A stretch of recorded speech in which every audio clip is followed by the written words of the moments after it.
अपने पुत्रां नूं सब तो काबिल नहीं समझदा। सानू मास्टर नहीं चाहिए। की गल वे?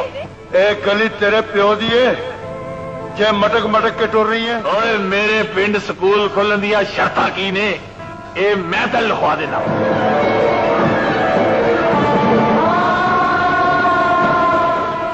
तेरा पहला जुर्म है वे कि तुम 15 साल स्कूलों का हाजिर रहे।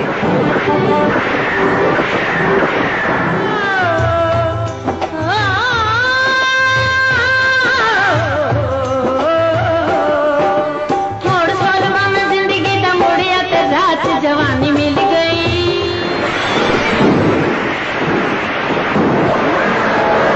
उन्हां दी आन दी डेरे बच्चू जेड़ा इस मुंह ते थोड़ा बहुत नक नजर आ रहा है ना, जान मेरी ए भी नहीं हो रहना।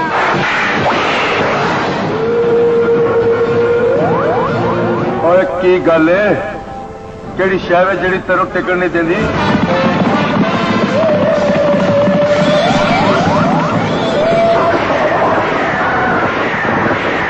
तू इत्थे ठहर, मैं पुलिस में तेरे तक नहीं अपना दियांगी।